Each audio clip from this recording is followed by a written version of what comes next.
Bismillahirrahmanirrahim. Assalamualaikum warahmatullahi wabarakatuh. Alhamdulillahirabbil alamin wal aqibatu lil muttaqin wa la udwana illa 'alal zalimin. Asyhadu an la ilaha illallah wahdahu la syarika lahu wa asyhadu anna Muhammadan abduhu wa rasuluh. Allahumma shalli wa sallim wa barik ala sayyidina Muhammad wa ala alihi wa sahbihi ajma'in wa ba'du. وقال المصنف رحمه الله تعالى ونفعنا الله به وبعلومه في الدارين آمين.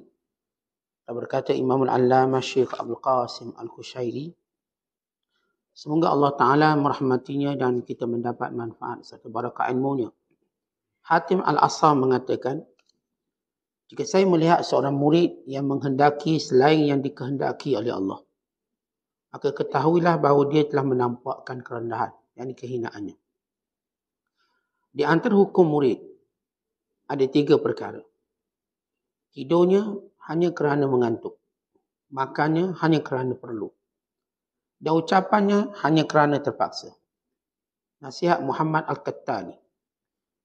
Jika Allah menghendaki murid dengan kebaikan, maka dia meletakkannya dalam golongan sufi dan mencegahnya daripada pergaulan para fuqara, yakni orang-orang yang miskin. Fatwa Junaid Al-Baghdadi. Satu hari Abu Ali Daqqaq memberi nasihat kepada para muridnya. Dia mengatakan, akhir kehendak, yang iradah, mengarahkan isyarat pada Allah. Sehingga menjumpai Allah Ta'ala bersama isyarat. Apa yang dimuat iradah? Tanya saya. Dia tanya Abdul Qasim Kushairi. Engkau menjumpai Allah dengan tanpa isyarat.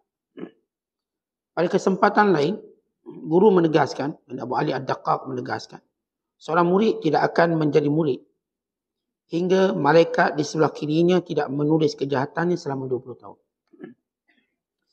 Kerana itu Abu Uthman Al-Hiri menasihatkan bahawa jika seorang murid mendengar sesuatu dari ilmu, sesuatu kelompok masyarakat, lalu mengamalkannya, maka demikian itu dalam hatinya menjadi suatu hikmah sampai akhir usianya. Dan selama itu mampu mengambil manfaatnya.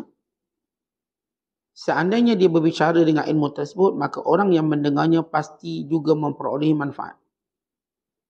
Dan barang siapa mendengar suatu dari ilmu mereka lalu tidak mengamalkannya, maka hikayah yang diperoleh dan dijaganya akan masih tetap terjaga tetapi kemudian hilang, terlupakan. Kemudian dia akan melupakan. Barang siapa iradahnya tidak sihat dan suatu putaran maqam, maka perjalanan hari ini tidak akan menambahkannya selain kemunduran. Awal maqam murid adalah kemunculan iradatul haq dengan keguguran iradahnya sendiri, kehendaknya sendiri. Kata Imam Al-Wasiti. Hal yang paling memberatkan murid adalah mempergauli musuh dengan baik. Kata Yahya bin Mu'az. Jika saya melihat murid sibuk dengan hal-hal yang ringan, rukhsah dan usaha yang mencari nafkah, maka tidak ada sesuatu yang mendatanginya, kata Yusuf bin Husain. Dan suatu kesempatan Imam Junaid Al-Baghdadi ditanya tentang masalah iradah dan murid. Apa yang boleh dilakukan, dimiliki pada murid dalam perjalanan hikayah? Tanya seorang muridnya. Hikayah, yakni cerita, adalah tentera-tentera Allah yang dengannya memperkuatkan hati orang mukmin. Apakah hal itu? Tuhan punya dalilnya, ya, iaitu firman Allah Ta'ala, wa kullan naqussu 'alaika min amba'ir rusul ma nusabbitu bihi fuadak. Dan semua kisah dari rasul-rasul kami ceritakan kepadamu, itu kisah-kisah yang dengannya kami teguhkan hatimu. Muslimin dan muslimat sedang penonton rahmat Allah sekalian.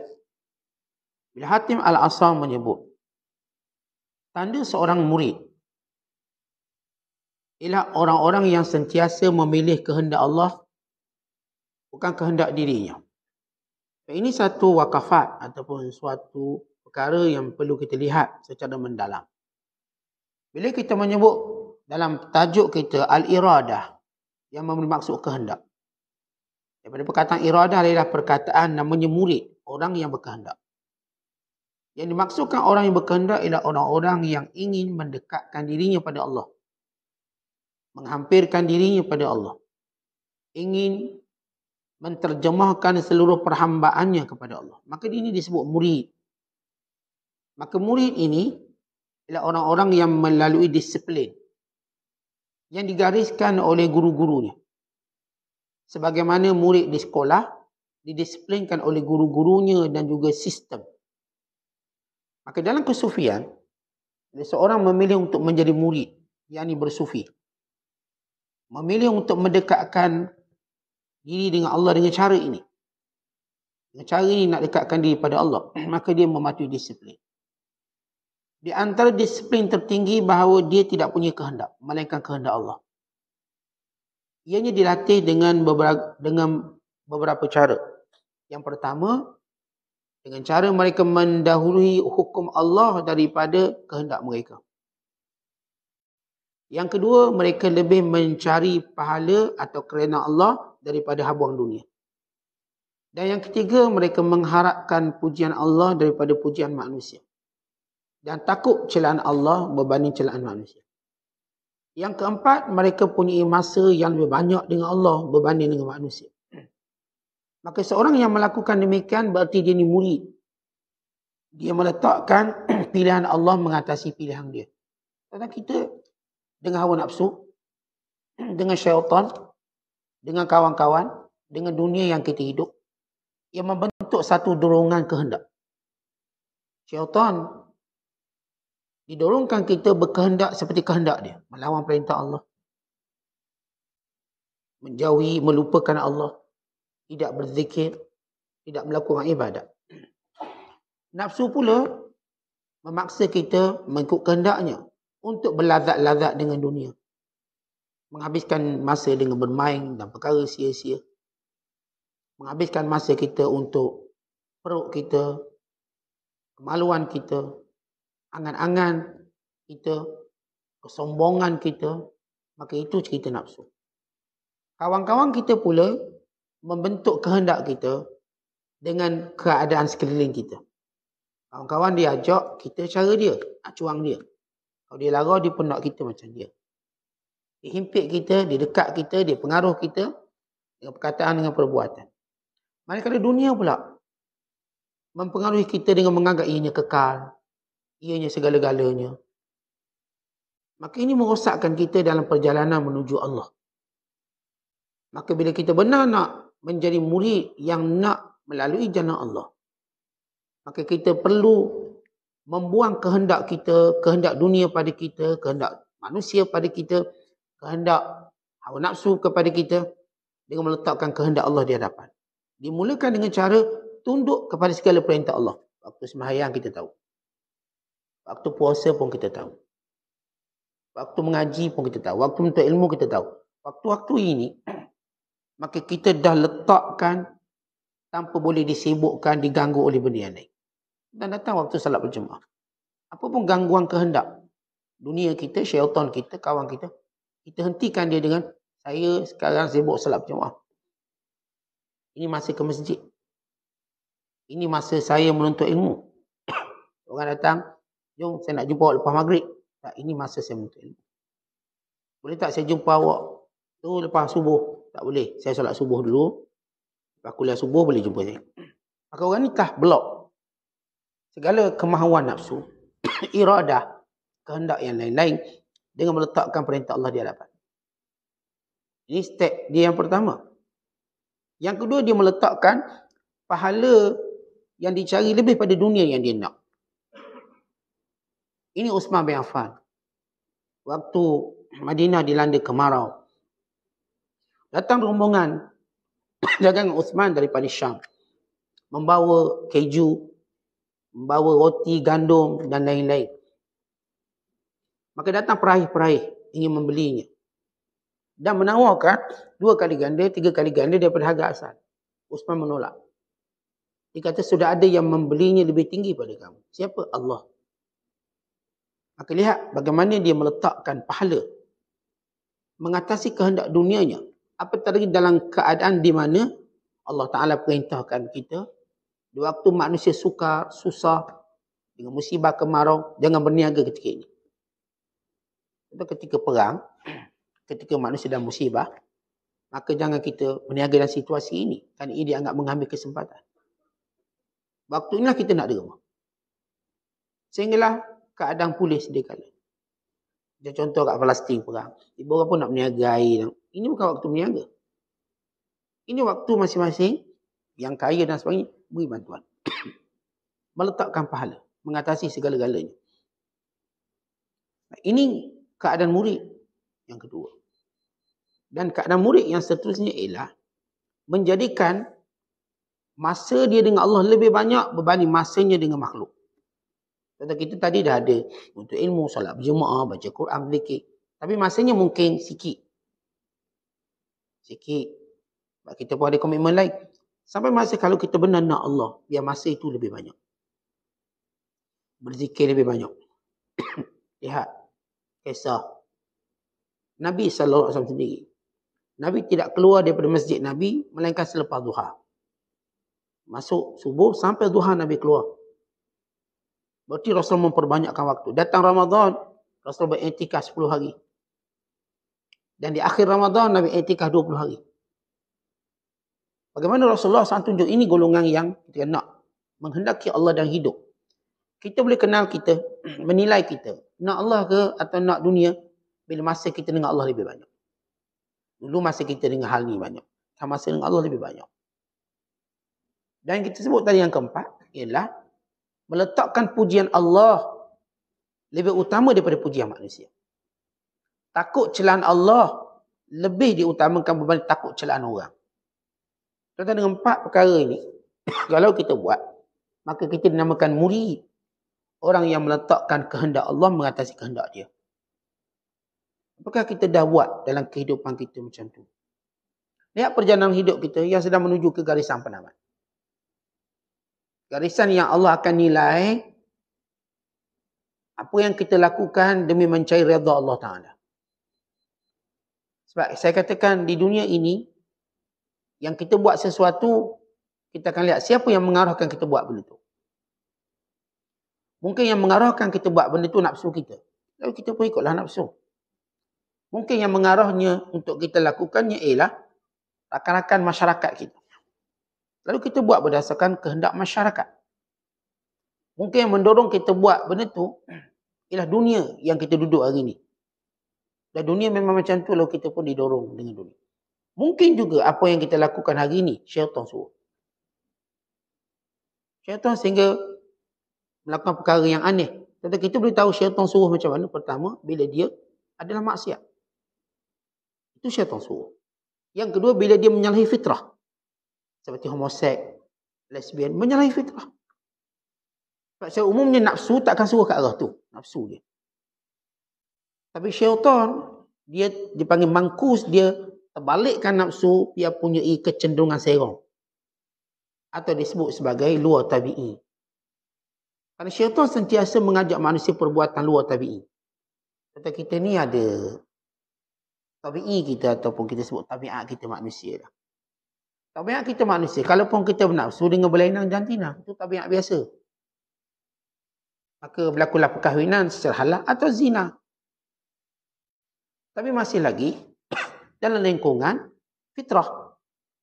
Apa dia? Minat pada perempuan bagi laki-laki. Minat pada perempuan, perempuan minat laki-laki. Itu normal. Tetapi tiba-tiba syaitan ubah fitrah tadi. Suka jantan sama jantan. Dan kita tahu sejarah homoseks. Bagaimana syaitan yang ajar manusia buat. Yang melakukan seks dengan binatang. Maka ini syaitan, ini luar tabi'i. Manusia ni tuan-tuan teruk macam mana pun. Kalau nafsu dia tak akan berkenang dengan binatang tu. Takkan. Dia tetap berkenang dengan perempuan. Kalau dia dengar perempuan, akalnya separuh terbang. Kerana itu nafsu yang normal. Dengar benda lain, dia tak rasa apa. Duduk dengan laki-laki, tak rasa apa. Biasa nak tumbuk je lah.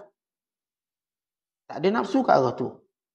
Tapi datang syaitan, sebab kita nak tahu di mana dorongan syaitan pada kita. Pertama saya sebut maksiat. Apa yang Allah Ta'ala perintah, mayang, puasa, zakat, dihalang, itu syaitan. Yang kedua, benda-benda luar tabi'i. Tak kira apa benda yang namanya luar tabi'i. Maka itu dorongan syaitan. Umpama kita katakan bunuh kanak-kanak, bunuh wanita. Itu luar tabi'i. Bukan seorang lelaki bunuh perempuan atau bunuh kanak-kanak. Tak ada orang atas dunia ini meredai kanak-kanak dibunuh. Tidak ada perkara yang paling kita benci dan ngeri melainkan melihat kanak-kanak dibunuh atau dizalimi. Tapi Yahudi kerana syaitan di belakang dia, maka dia tak ada masalah bunuh kanak-kanak. Ceritalah ada 8,000 ke, dia pun tak kisah. Dia seluruh dunia. Bagi dia bahawa umat selain Yahudi tidak ada nilai.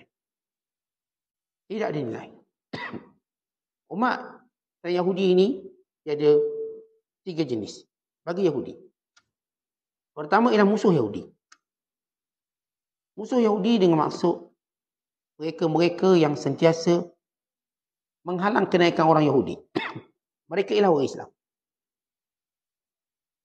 Yang kedua, dinamakan sebagai anjing Yahudi. Anjing Yahudi maksudnya disayangi oleh Yahudi tapi sebagai anjing untuk setia dengannya. Ini mana-mana pemimpin pengkhianat Islam yang berkhidmat untuk dia untuk jadi pengkhianat. Mana-mana orang yang sanggup jadi ejen dia, Mossad dan sebagainya. Dia ambil semua orang. Ini panggil anjing dia. Anjing yang setia dengan tuan. Walaupun dia tunjuk sayang, sayangnya seperti tuang dengan anjing. Itu je. Tak lebih pada itu. Kalau seorang tu dia ada binatang ternakan atau binatang peliharaan. Orang yang boleh kucing. Kalau orang Melayu kita boleh kucing. Sayang tak kucing? Sayang. Tapi tetap kita anggap dia kucing. Sayang pun kucing. Maka ada keterbatasan dia. Sekalipun tuan-tuan letak dalam rumah, hidung dia, tapi namanya kucing. Sampai masa kurung juga. Sampai masa dia tak lekuk kita ke mana-mana sebab dia kucing. Dia anjing. Ini Yahudi menganggap sebahagian orang yang berkhidmat dengannya. Yang berkhidmat dengannya. Mengkhianati rakan-rakan saudara mereka. Ini anjing. Lepas tu Yahudi kata ni semua pemimpin Islam, negara Islam, ialah anjing dia. Digunakan untuk menjadikan dia membunuh orang Islam yang menghalang survival dia. Atau menghalang kemajuan dia. Kita lihatlah anjing-anjing mereka. Berkeliaran, menyalak. Yang ketiga, Yahudi melihat manusia ini seperti binatang. Yang boleh dipergunakan anytime, bila-bila masa. Nak sembelih, dia sembelih. Melihatnya seperti biri-biri. Kalau nak biar, dia biarlah dulu. Tapi nak sembelih, dia nak buat lauk, dia pun sembelih. Saya rasa dia nak panggang, dia pun panggang. Tapi letak satu tempat. Ini golongan yang akan berkhidmat untuk dia. Untuk nafsu dia. Maka ini, bagaimana Yahudi melihat manusia. Yahudi melihat manusia. Sebab itu tak ada orang boleh masuk Yahudi. Kerana Yahudi mereka menganggap bangsa terpilih. Semua orang mesti berkhidmat pada Yahudi untuk menaikkan Yahudi. Hari ini mereka marah dunia yang tidak mahu bekerjasama untuk membina negara Yahudi. Marah mereka. Semua orang mesti berkhidmat sehingga terbina negara Yahudi tulen. Yang tak ada seorang pun selain Yahudi negara itu. Itu tujuannya. Nak wujud satu negara yang tidak ada melainkan Yahudi. Tak ada orang lain. Dan ini mereka buat, dipanggil siasatu kasrin. Ini yang mereka buat di bumi Palestin. Nak buang satu persatu orang Yahudi. Tahu Yahudi, mereka tengok orang Islam Palestin. Orang Islam Palestin asalnya berjumlah 14.58 juta. Jumlah umat Islam Palestin. Mana macam mana Yahudi nak buang? Yahudi berjaya menghalau hampir 60% daripada orang Islam Palestin pergi ke Jordan, Mesir. Maka tinggal lagi orang Islam di Palestin sekitar lebih kurang 5.48 juta. Yang ada di tepi barat, yang berada di Gaza. Gaza ada 2.3, tepi barat dekat Quds. Apa yang mereka nak buat sekarang ialah untuk halau semuanya. Lalu mereka halau tempat yang mereka anggap boleh main sentimen dunia, Gaza. Halau semua. Tapi mereka bermimpi dalam jaga. Dia nak mimpi indah tapi tetap dalam jaga. Tak mimpi sebenarnya. Kerana mereka dapati orang Islam Gaza tak nak keluar. Dan mereka lebih suka mati di situ. Dan ini kegagalan yang mereka nampak. Yang mereka nak. Baik, kita nak sebut tentang makna iradah lagi. Tentang ada kehendak orang yang mengatasi kita, yang membina kehendak kita. Kalau seorang itu benar-benar murid, dia tak akan biarkan apa pun membentuk kehendak dia melainkan Allah Ta'ala. Kata kita nak makan. Kata nak makan, ya. Makan macam mana? Sedap lah. Okey, sedap. Lalu kita pun ikut apa yang dikehendaki oleh Allah. Halal. Halal. Kata nafsu kita nak makan banyak, walaupun halal nak makan banyak. Lalu kita melihat bagaimana perintah Allah untuk bersederhana. Bersederhana. Nafsu kita, syaitan ajar kita kedekut. Kalau makan ni jangan bagi orang. Bagaimana syariat datang untuk kita berkongsi? Pemurah. Kita makan ni biar kita pemurah, tunjuk sifat. Pemurah kita. Setiap kali kita berada dalam satu benda, berpuluh kehendak datang, kalau golongan ini murid, dia akan mendahului kehendak Allah. Tuan-tuan tengok apa pun tuan-tuan bertindak. Dalam kehidupan tuan-tuan, kehendak tu macam mana? Setan datang, orang kata apa, nafsu kata apa, tapi apa kata syarak. Seorang yang berjaya, meletakkan kehendak Allah, maka dialah orang yang dinamakan murid. Jayalah tu. Sebab itu kata Hatim Al-Asam, seorang yang aku tengok mendahului kehendak Allah dan kehendak-kehendak lain, maka dia aku nampak hina. Kata kita mulia bila kita letak sebuah benda atas kehendak Allah dulu. Tuan-tuan nak kaya, dia kaya ni, dia masuk semua. Kehendak dunia ada. Kehendak syaitan ada, kehendak orang ramai ada, kehendak nafsu ada. Dan di sana ada kehendak syarak. Kita kaya untuk apa? Ada kehendak syarak. Maka bila kita kaya dengan tuntutan syarak, kita tak dilalaikan, kita tak sombong, kita tak kedekut, kita bukan jenis orang yang tidak keluarkan zakat. Berarti kita benar-benar ikut kehendak Allah. Ini kaya kehendak Allah. Tapi kalau tidak, kaya tak keluar zakat, lepas tu musuh orang, hina orang, lepas tu berbangga-bangga, ingat ini usaha dia sendiri, maka datang semua kehendak setan semua yang lain. Akhirnya dia pun dibinasakan sebagaimana Qarun. Kita ada ilmu pula. Maka ada macam-macam kehendak lah. Nak pujian orang dengan ilmu kita. Ada kehendak nafsu dengan ilmu kita. Maka datang tuntutan syarak pada kita. Ilmu dalam menyampaikan, amanah menyampaikan, mendidik. Maka kalau kita tak ikut syarak, maka jadilah kita seperti Barsisa dan Bal'am bin Ba'urah. Ada ilmu, akhirnya sesat. Itu Allah Ta'ala tunjuk contoh yang banyak dalam bab kehendak. Sebab itu orang yang berkehendakkan Allah, kita dah sebut 4 cara melatih dalam membina kehendak Allah. Kalau kita berjaya membina 4 cara tadi, nescaya kita benar-benar orang yang hidup hendak Allah. Yang tidak utamakan perintah Allah. Utamakan perintah daripada perintah manusia. Utamakan pahala daripada ganjaran dunia. Utamakan pujian Allah dan takut pada kejian Allah. Yang keempat, banyakkan masa dengan Allah. Banyakkan masa. Terutama saya kata kita dah makin tua, kita dah nampak kematian hampir. Takkan masa kita dengan Allah belum banyak lagi. Alam ya'ninil ladzina amanu an takhsha'a qulubuhum li dzikrillah wa ma nazala minal haqq. Tak sampai masa lagi ke untuk kita khusyuk bersungguh-sungguh mentaati Allah. Belum ke sampai masa. Umur berapa dah ni? Umur kita berapa? Dunia kita tinggal jauh mana dah? Akhirat dah dekat dengan kita. Apakah belum sampai masa untuk khusyuk? Bersungguh-sungguh. Ya masa lebih banyak. Soalah dulu-dulu, Ustaz, benda akhirat ni kalau ada masa, buatlah. Tak ada, nak buat macam mana? Sibuk.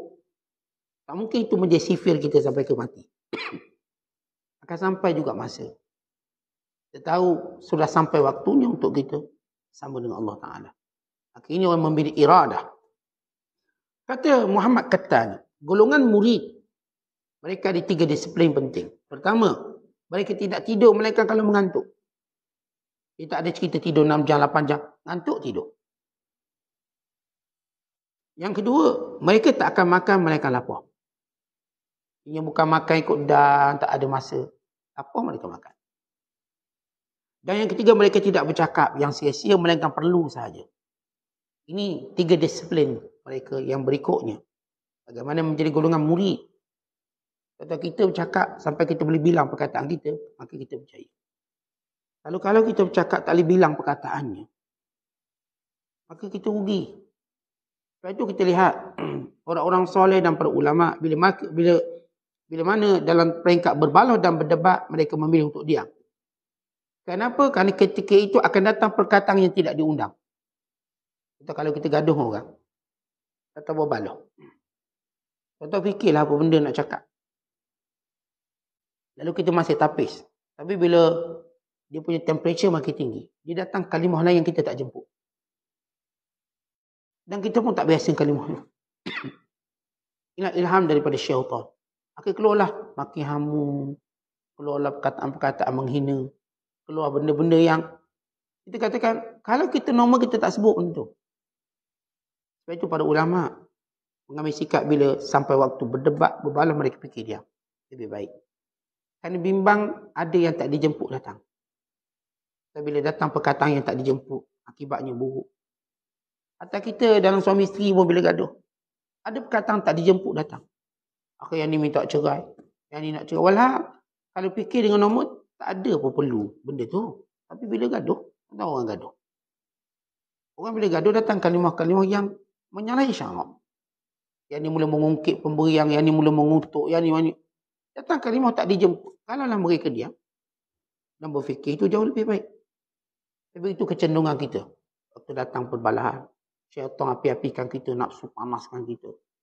Kawan-kawan kita memang seronok dengar kita berbalah. Cuba tuan-tuan tengok dalam medsos dalam semua. Kalau berbalah tu lah ramai nak tengok. Ramai nak tengok. Campur like sekali.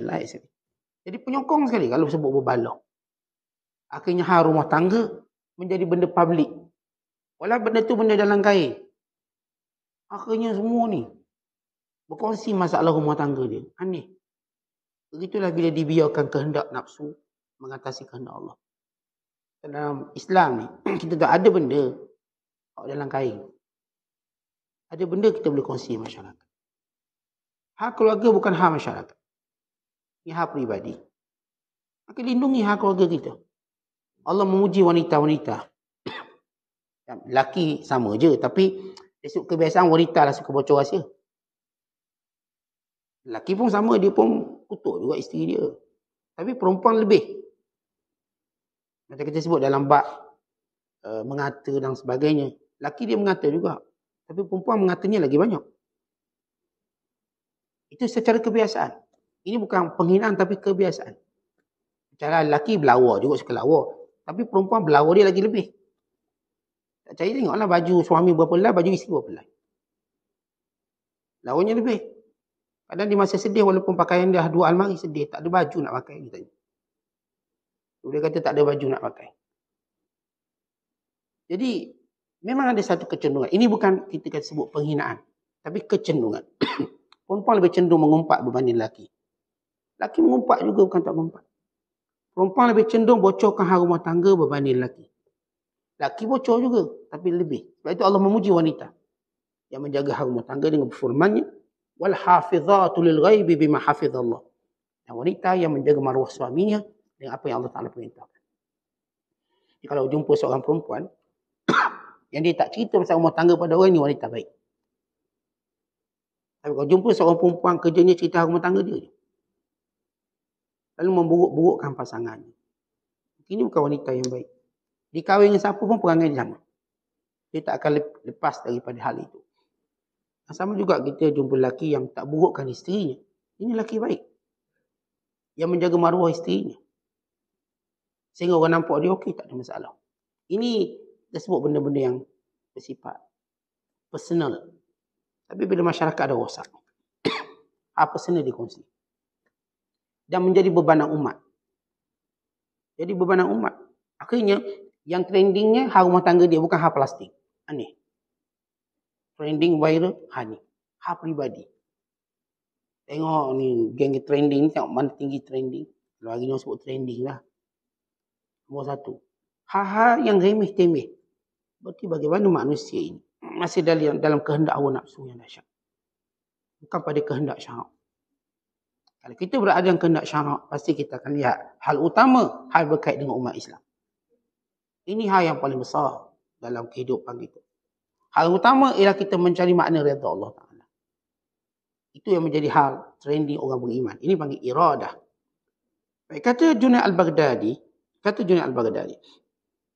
jika Allah nak suruh murid itu ada kebaikan, dijadikan murid ini berkawan dengan sufi bukan dengan fuqara. Baik, dalam istilah sufi, kita kalau sebut fuqara ni, orang miskin lah. Dalam istilah sufi fuqara, merujuk kepada golongan-golongan yang kita katakan meletakkan diri mereka sepenuh masa dengan Allah Ta'ala. Dengan maksud, bahawa mereka bukan jenis orang yang pergi terlibat dengan kerja-kerja urusan dunia, tak. Mereka, macam kita sebut, jenis-jenis kepadrian duduk dalam masjid. Mereka baca Quran, mereka i'tikaf. Maka golongan ini sibuk, seperti golongan fuqara. Mereka tak ada fikir yang lain, melainkan mereka sepenuh masa dalam hubungannya dengan Allah. Baik, bila Allah nak suruh murid itu, murid tadi di dalam kebaikan, Allah letakkan mereka dalam sufi, bukan golongan fuqara. Baik, fuqara saya sebut ialah golongan disebut ubat, abid. Sepanjang zaman ada je golongan ini, namanya ubat. Dan Nabi sebut dalam hadis, fadlul alim alal abid ka fadli ala adnakum. Kelebihan orang alim berbanding kelebihan ahli ibadat seperti kelebihanku berbanding dengan kelebihan orang yang paling rendah di kalangan kamu. Golongan ubat ini atau abid, kerjanya duduk masjid, i'tikaf, tak keluar. Mereka menjadi ahli sufah. Tapi golongan sufi ialah golongan yang keluar, yang berjalan, yang bergerak ke mana-mana, yang melihat dengan pandangan yang lebih luas dalam makna ibadat pada Allah. Lebih luas. Kerana sufi itu berada di semua tempat. Dia mungkin berada dalam peperangan dengan sufinya. Dia mungkin berada dalam politik dengan sufinya. Dia mungkin berada dalam kekeluargaan dengan sufinya. Artinya dia ada keluarga. Dia ada anak-anak. Tapi dengan sufinya. Seperti Syekh Abdul Qadir Jilani. Dia cerita macam mana Syekh Abdul Qadir, berapa isteri dia, berapa anaknya. Dan dia sufi. Hatim Al-Asam, berapa isterinya, berapa anaknya. Dan dia sufi. Dan lain-lain ulama. Mereka melihat nilai peribadatan kepada Allah itu pada makna yang luas. Golongan abid, mereka melihat pada satu tempat. Dan duduk situ, tak nak gerak. Ini ubat. Kalau kita contohkan, pemahaman kepadrian. Yang tuan-tuan tengok padri, duduk situ lah, dia tak gerak mana, duduk. Sampai mati. Lalu kalau Allah nak seorang murid itu kebaikan, Allah jadikan dia bersama dengan sufi, bukan bersama dengan fuqara. Jadikan mereka bersama orang sufi, sehingga mereka memahami dengan makna yang benar. Kerana sufi mencari maqam di sisi Allah. Golongan abid menyibukkan diri dan beribadat pada Allah. Sufi dia mencari sibuk mencari kedudukan di sisi Allah. Macam kita sebut macam ni lah. Kalau orang politik. Orang politik dia sibuk cari pangkat. Tujuan dia nak buat apa itu bergantung pada niat dia. Kalau dia nak berpolitik matang, politik baik, maka dia dapat pahala yang besar dengan jawatannya. Kalau tujuannya lebih pada dirinya sendiri, maka dia akan mendapat kehinaan yang besar selepas itu. Jadi golongan sufi, mereka macam makam di sisi Allah. Golongan abid pula, atau dipanggil fuqara, sibuk ibadat. Tidak memikirkan makam. Makam yang kedudukan di sisi Allah. Maka di sini bezanya. Tapi kalau Allah nak jadikan murid itu baik, Allah akan letak mereka bersama sufi. Suatu hari, Abu Ali Daqqaq memberi satu nasihat kepada muridnya. Dia kata apa? Akhir iradat mengarahkan isyarat pada Allah sehingga jumpa Allah bersama isyarat. Apa yang dimuat iradah, tanya saya, engkau jumpa Allah tanpa isyarat. Baik, kita sebut perkataan iradah, kehendak. Kehendak kita mengarah pada mana? Allah Ta'ala. Contoh saya katakan setiap orang dia ada cita-cita, ada visi, ada misi. Orang beriman membina cita-citanya untuk dekat dengan Allah. Dapat redha Allah. Mendapat pahala di sisi Allah. Mendapat ganjaran di sisi Allah. Illa btigha'a wajhi rabbih. Nak cari redha Allah. Ini syiar misi-misi orang beriman. Tak guna tuan-tuan kita dapat segala dunia lalu Allah murka. Dapat segala benda yang kita miliki di dunia lalu Allah Ta'ala tak suka. Kita nak cari redha Allah. Maka dengan anak-anak kita, kita buru redha Allah. Dengan harta kita, kita buru redha Allah. Dengan pangkat kita, kita buru redha Allah. Semuanya. Semua, kalau orang ni namanya golongan murid, semua isyarat dia kepada Allah. Contoh macam ni. Tuan-tuan daripada Pasir Gudang nak pergi Kuala Lumpur. Tuan-tuan tengok signboard banyak kan? Signboard tu ke Melaka, Negeri Sembilan, semua. Tapi tuan-tuan letak lihat pada satu isyarat. Kuala Lumpur. Biar macam mana pun cyborg lain banyak, ini pergi ke Senawang, ini kata pergi ke Nilai, ini Bangi, ini Kajang. Tuan-tuan cuba tengok Kuala Lumpur. Tuan-tuan nampak susu tu, kiri kanan. Tapi cari Kuala Lumpur. Kalau tuan-tuan tersilap masuk susu, tuan-tuan cari Kuala Lumpur. Kita dalam hidup ni, walaupun kita ada harta, kita ada keluarga, ini kesibukan kita, tetap kita nampak Allah dalam hidup. Isyaratnya pada Allah. Ada harta pada Allah, ada keluarga pada Allah. Maka saya mengingati Allah dan semua benda yang ada sekeliling saya, dan segala isyarat saya, segala arah saya, Allah. Macam saya bagi contoh, kalau tuan-tuan nak pergi satu tempat, walaupun banyak susu sana, susu yang pelbagai, tuan-tuan cuma nampak destinasi yang tuan-tuan nak pergi. Tuan-tuan naik kapal terbang nak ke Mekah, terbang 8 jam, tengok map atau map depan tu, lalu semua negara, semua benua. Tuan-tuan cuma tengok Mekah. Isyarat tuan-tuan ke sana. Kita tahu kita lalu kawasan ni, kita pun tahu. Tapi kita nak ke Mekah. Sampai je landing kat Mekah, kita pun rasa. Lagi tak sampai, kita tak rasa apa-apa ni lagi. Tuan-tuan musafir ke kampung. Tuan-tuan berhenti kat mana pun, tuan-tuan tak akan rasa selesa lagi, sebab itu belum destinasi kita. Once kita sampai ke destinasi, kita pun lega. Kadang-kadang baru masuk sempadan. Nak balik Kelantan ni. Masuk sempadan Kelantan dah lega. Belum masuk kampung kita lagi. Demikian orang-orang yang isyaratnya kepada Allah. Keluarga dia, harta dia, pangkat dia, usia dia, semuanya untuk Allah.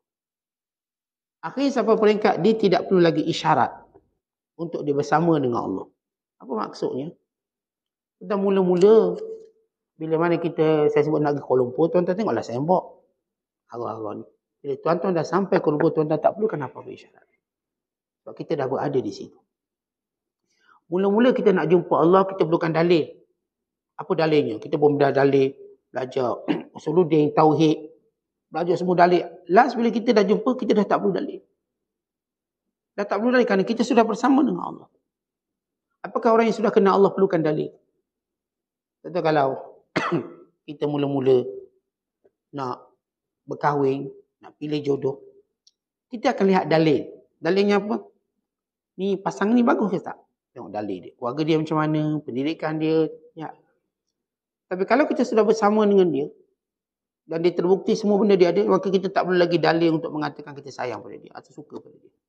Tak perlu lagi. Kerana benda tu dah tak boleh sebut dia banyaknya. Bila orang sudah sampai pada tahap keyakinan, dia tak perlu pada dalil. Tapi kalau dalam proses ni, dia perlukan dalil. Kata kita, waktu tak pandai baca buku, kena ngeja. Tuan-tuan baca buku masih kecil, ngeja tak ngeja? Ngeja baru baca, ngeja.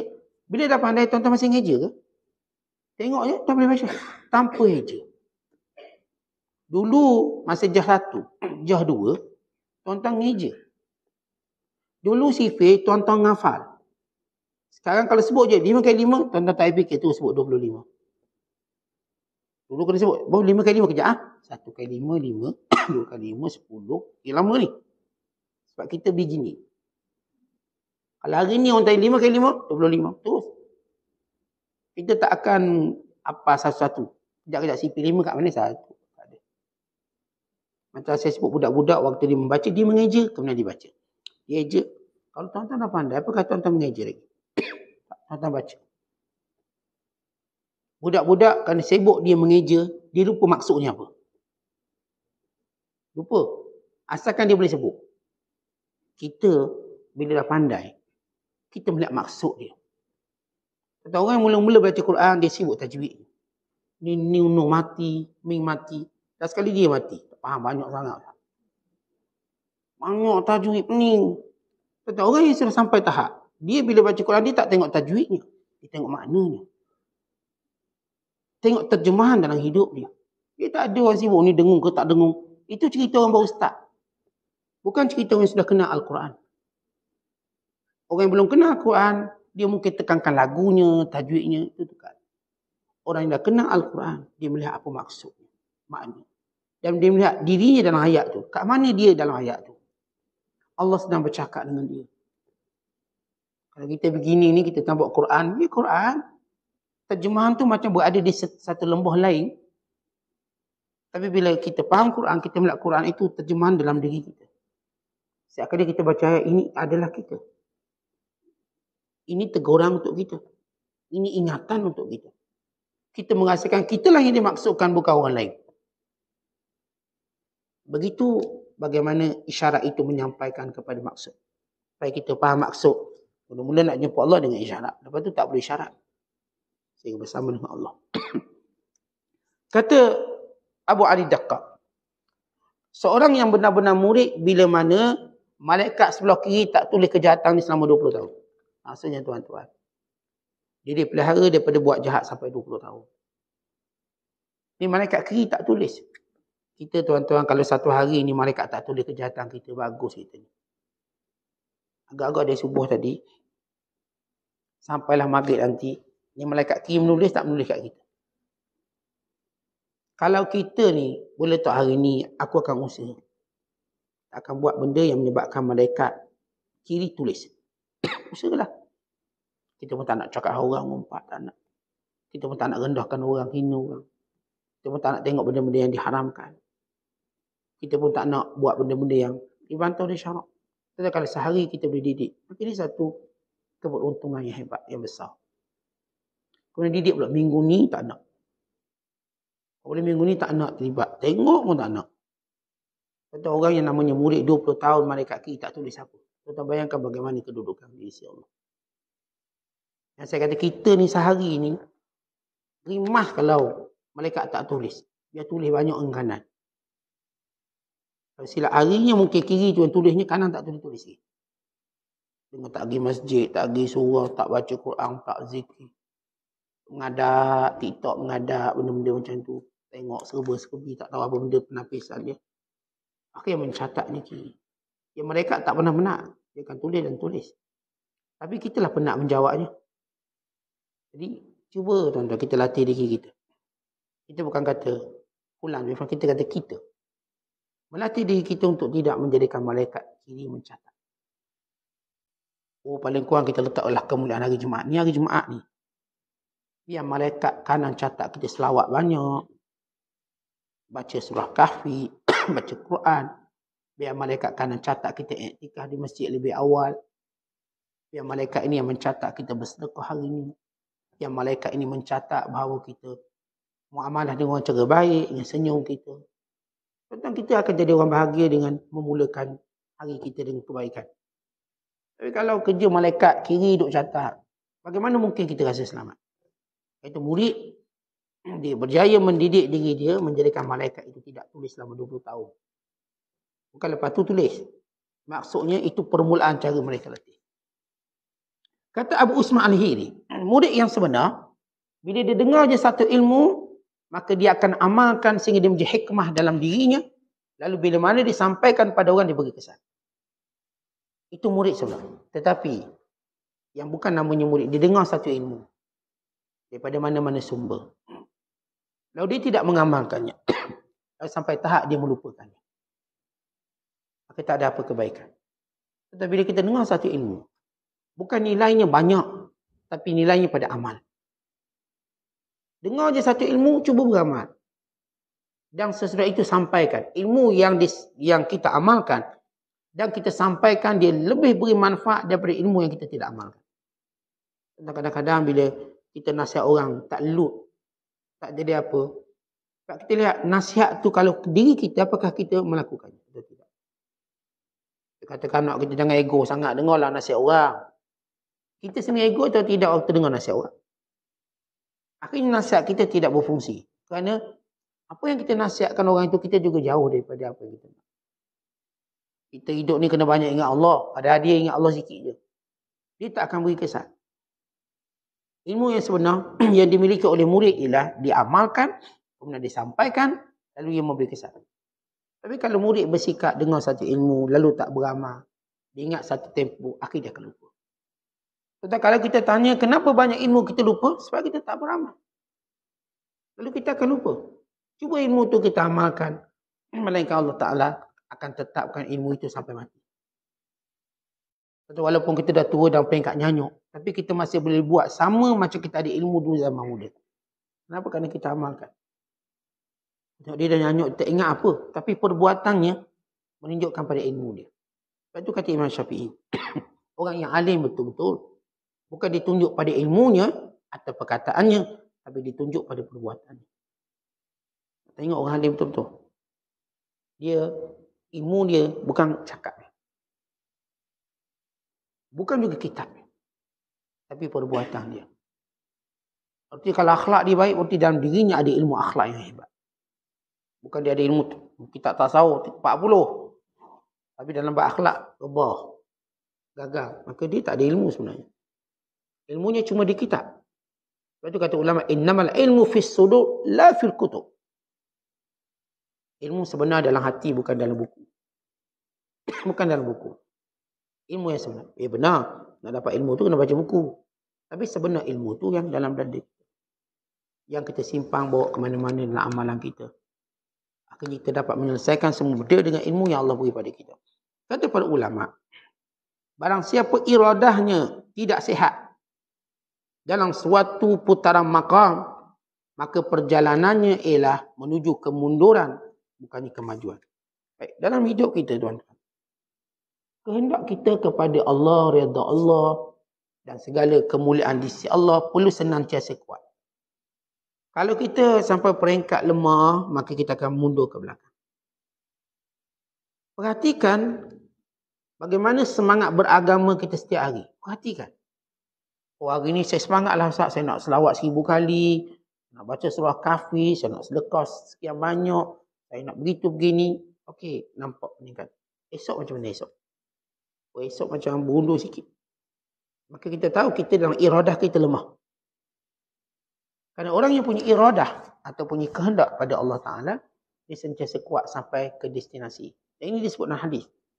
Lan yashba'al mu'min min khairin hatta yakuna muntahahul jannah. Tidak pernah orang beriman kenyang daripada kebaikan sehingga kesudahannya syurga. Dan Rasulullah SAW, kita perlu tahu bagaimana cara menangani kelemahan dalam agama. Atau disebut dengan istilah futur, lemah. Sebab kita tak boleh biarkan. Kalau biarkan, kita hilang. Tapi kita perlu cara menangani macam mana. Nabi SAW, bila Rasulullah biasa solat berdiri. Tapi bila datang sifat lemah tadi, maka Rasulullah akan solat duduk. Solat tetap solat. Rasulullah SAW tak akan kata tinggal. Tak. Kita kalau dalam posisi, kita biasa baca Quran sejuzuk. Tiba datang lemah gitu. Macam mana? Baca juga kan walau satu line. Jangan tinggal terus. Kerana ia akan mengimbangi supaya kita tak ketinggalan. Umpama kita naik kereta. Mula semangat pecuk laju. Ada pula pesaing kita belakang pecuk laju. Akhirnya pesaing dah tak ada. Kita jangan berhentikan kendaraan. Jalan terus. Walaupun mungkin lebih perlahan. Kerana ini menjadikan kita tetap sampai lebih awal pada orang lain. Tapi kalau kita pun terus stop, lepas tu tidur pula. Akhirnya kita tak sampai. Dalam agama ni, ada benda saya katakan saya semangat ni. Tapi ada hari saya tak semangat. Kalau kita stop terus, kita kalah. Terus buat. Tuan-tuan biasa, saya biasa witir berdiri. Tapi hari ni yang tak semangat. Awak duduk solat. Yang penting awak solat. Saya Ustaz biasa baca Quran banyak. Hari ni malahnya. Awak dengar Quran. Awak malah baca, awak dengar. Buka kaset dengar. Nabi SAW, kadang-kadang Nabi tak baca. Nabi dengar. Dia panggil sahabat-sahabat. Ini Ka'ab bin Ubay. Nabi kata, bacakan aku surah ni. Baca. Ini Abdullah bin Mas'ud. Ini Abu Musa al-Asy'ari. Kata Ustaz baca. Iqra' alayya Quran. Baca aku nak dengar. Kata bila kita ada masalah dalam membaca, maka jangan kita ada masalah dalam mendengar. Ini, macam kita lah. Kalau saya ni Ustaz, biasanya baca. Dapat ilmu lah. Tapi ada hari malah baca. Baik, awak dengar orang cakap tentang ini. Awak akan dapat ilmu. Dia membina balik semangat. Ini yang dimaksudkan. Jangan putaran iradah kita tu lemah. Kata Imam Yahya bin Mu'az, di antara benda yang paling membebankan seorang murid ialah berlawanan dengan benda yang bertentangan. Di sini diterjemah, mempergauli musuh yang dengan baik. Tentang murid, benda yang paling sukar bagi dia, bagi kita lah, dia panggil mu'asyaratul adhad. Lawan kehendak nafsu kita. Tentang nafsu kita nak tidur, kemudian kita nak lawan tidur. Seronok tak seronok? Oi, berat. Itu mata kadang muka sebelah, tutup sebelah. Lawan ni. Tetapi kita kalau lapar, nak berlawan lapar, ni beruk ni macam gulung rasanya. Kita lawan. Kita ketika marah, kalau nak sebut perkataan buruk-buruk, Lalu kita lawan, jangan sebut, oh macam nak pecah dada ni. Kita tuan-tuan bila mana dengki, kita pun nak tunjuk dengki kita. Lalu kita lawan, jangan tunjuk dengki. Seperti kita berperang yang dahsyat. Bukan senang. Ini semua ialah benda-benda yang sukar bagi murid. Berarti tuan-tuan murid ni ada benda dia kena mujahadah. Macam saya katakan dalam semua benda-benda ibadat, semua perkara-perkara ibadat. Dia ada hari kita rasa kita tak begitu tough, kuat. Itu hari paling berat bagi kita untuk lawan. Ada hari mudah bangun qiyamul lail, senang 4 pagi bangun, 3 pagi bangun. Ada hari ya Allah, kalau boleh nak tidur sampai pukul 8. Kita punya ngantuk. Tapi kita lawan, bangun juga tak apalah, bangun subuh. Bangun witir. Ini perkara paling berat bagi murid. Lawan apa yang bertentangan dengan kehendak dia. Di sini terjemah lawan dengan musuh. Apa musuh? Yang bertentangan dengan kehendak kita untuk dekat Allah. Kata Yusuf bin Husain, bila seorang murid sibuk dengan benda yang mudah-mudah dalam agama dan sibuk dalam hal-hal mencari rezeki, maka dia tak akan dapat apa pun dia nak. Bila kita, matlamat kita Allah, maka kita jangan cari benda-benda yang bersifat mudah dalam agama. Carilah benda-benda yang akan mendidik kita lebih kuat. Ya, kita sebut dalam agama ni kita ada rukhsah. Rukhsah ni apa dia? Keringanan dalam agama. Apa hukum melakukan rukhsah? Ya baik. Rukhsah ni ada benda yang memang kita digalakkan ambil. Ada keadaan kita tak digalakkan. Contoh apa yang digalakkan? Solat qasar. Digalakkan. Bukan setengah ulama' memfatwakan wajib. Wajib solat qasar. Kalau disolat sempurna tidak sah. Ini pandangan Ibn Hazm al-Zahiri. Tapi kita tak pakailah pandangan ni. Isi kita mazhab Syafi'i, bahawa boleh seorang musafir solat 4. Dan boleh juga disolat 2, tapi solat 2 itu lebih afdal. Lebih afdal. Sebab itu namanya rukhsah. Ada rukhsah, tuan-tuan sekalian, tidak ikutnya lebih afdal. Apa dia? Bila musafir buka puasa atau tidak. Kerana Allah sebut dalam Al-Quran, wa antasumu khairul lakum in kuntum ta'lamun. Kalau kamu puasa lebih baik. Kalau kamu tahu kelebihannya. Ya saya bila musafir boleh je berbuka, itu rukhsah. Itu rukhsah. Tapi tidak berbuka lebih baik. Terutama ketika mana saya kuat. Kalau tengah lemah, tengah sekian-sekian, maka itu hal lain lah. Kalau saya kuat, setakat musafir naik kereta, setakat pergi Melaka 2 jam, tak sedar. 3 jam pergi KL ke Negeri Sembilan. Atau sekian-sekian. Saya tak rasa terganggu pun ibadat puasa. Saya boleh puasa. Saya tak rasa pun dahaga atau lapar. Maka ketika itu, puasa jauh lebih baik. Jadi orang-orang namanya murid, dia tidak sewenang mengambil rukhsah. Kalau dia melihat yang azimah, itu lebih baik. Yang lawan rukhsah namanya azimah. Lebih baik. Contoh kita baca kisah Abdullah As-Sahmi. Waktu dia dipenjara oleh Raja Rum. Lalu dilaporkan dan dipaksa makan babi. Itu rukhsah. Itu darurat. Tapi dia tak nak makan. Maka raja panggil dia, kenapa tak makan? Bukankah ajaran kamu kata, kau darurat boleh makan yang benda haram? Dia kata, benar. Tapi saya tak akan biarkan orang memainkan agama saya. Sebab awak ni tujuan nak mainkan agama saya. Kalau awak mainkan agama saya, tak kata biar saya mati lapar. Tak apa. Lihat bagaimana dia memilih azimah. Contoh antara Ammar bin Yasir dengan Sumayyah ibunya dan Yasir, mana lebih mulia? Ammar mengambil rukhsah waktu musyrikin Mekah memaksa dia menyebut kalimah kufur untuk selamatkan dirinya. Ibunya Sumayyah tidak mahu mengucapkan ucapan kufur, lalu dia dibunuh syahid. Demikian ayahnya Yasir, tak nak. Tapi Ammar dia tak sekuat ibu ayah dia. Waktu diminta menyebut perkataan yang kufur, kutuk Rasulullah dan sebagainya, dia sebut. Akhirnya dibebaskan. Dan dia menangis atas apa yang dia lakukan. Dia bertemu dengan Nabi SAW. Ya Rasulullah, aku telah kata itu dan ini. Lalu kata Nabi SAW, bagaimana hatimu? Hatiku tidak bersama kata-kataku. Lalu kata Rasulullah, kalau mereka meminta kamu melakukan lagi, ulang balik. Boleh buat. Tunggu ayat. Illa man ukriha wa qalbuhu mutmainnun bil iman. Melainkan orang-orang yang dipaksa dan akan hatinya masih tenang dengan iman, maka boleh. Pun begitu, sepakat ulama Sumayyah binti Khayyar dan juga Yasir ayah pada Ammar lebih mulia daripada Ammar itu sendiri. Kerana dia memilih azimah. Mati untuk tidak menyebut perkataan kufur. Jadi mati. Maka golongan murid, dia akan mengambil azimah. Tidak mengambil rukhsah. Ini sifat murid yang sebenar. Dan satu kesempatan yang lain, kata Junaid al-Baghdadi, tentang masalah iradah dan murid. Apa yang mampu dimiliki oleh para murid dalam perjalanan hikayat? Baik. Anak murid ditanya, wahai Junaid, orang-orang yang murid ini dia kena kuat ibadat, dia kena jaga Allah dan semua hal. Boleh tak dia dengar cerita-cerita? Sebab cerita ni kan halus kat tinggal seronok dengar cerita. Hari ni orang tak suka dengar cerita, orang suka tengok cerita. Zaman dulu kan tak ada tengok cerita, orang dulu dengar cerita. Dunia berubah. Hari ni kita tengok cerita. Dulu tengok wayang kulit, dengar orang cerita. Wak Dogo macam mana, ni macam mana. Dulu kita ada, zaman-zaman dulu ada orang yang kerjanya ialah pencerita. Lalu orang-orang yang nak dekat dengan Allah, bimbang cerita ini melalaikan. Cerita ni seronok-seronok. Apa benda yang paling seronok dengar cerita. Kita dengar ceramah, lepas tu ceramah buat cerita. Ngangalah mulut kita. Terutama cerita-cerita yang kita suka. Lalu orang tanya Junaid al-Baghdadi, apakah kita boleh dengar cerita? Kata Junaid, ya.